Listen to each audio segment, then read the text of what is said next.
হনুমানের কেনা আঙ্গুলের অগ্রভাগের শক্তি কতটা? এটা একটু দেখে দেখে বলতে হবে। হনুমানের কেনা আঙ্গুলের শক্তিটা শুনুন।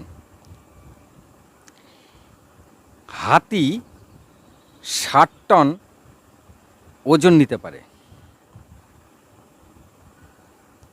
একটা হাতি 60 টন ওজন নিতে পারে।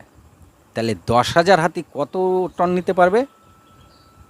70,000 টন শক্তি ধারণ করতে পারে। মানে একটা হাতি 7 টন সমান ওজন এই শক্তি ধারণ করে। তাহলে 10,000 হাতি একসাথে কত শক্তি ধারণ করবে? 70,000 টন। এই 70,000 টন ইকুয়াল টু 1 দিগ্গজ। দিগ্গজ বলে না, দিগ্গজ হাতি, মানে হাতির থেকে এক সাইজ বড়, তাকে বলে দিগ্গজ হাতি। তাহলে 70,000 টন শক্তি ধরে একটা দিগ্গজ হাতি। এরকম 10,000 দিগ্গজ হাতি 70 কোটি টন শক্তি ধরে। 70 কোটি টন শক্তি ধরে 10,000 দিগ্গজ। এই 70,000 এই 70 কোটি টন শক্তি থাকে একটা ঐরাবতে। ঐরাবত বলে, মানে দিগ্গজ হাতির থেকে আবার এক সাইজ বড় হাতি, তাকে ঐরাবত বলে। তা ঐরাবত একটা ঐরাবতের কত শক্তি থাকে? 70 কোটি টন শক্তি থাকে। এরকম 10,000 ঐরাবতের হাতির কাছে কত শক্তি থাকে?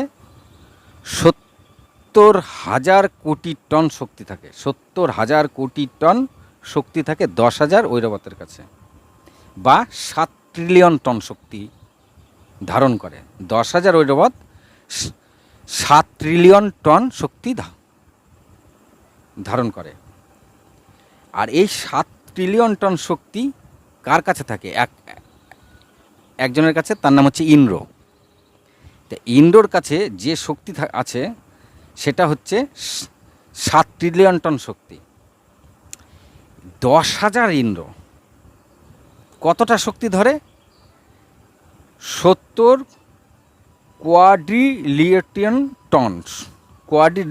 টন শক্তি ধারণ করে।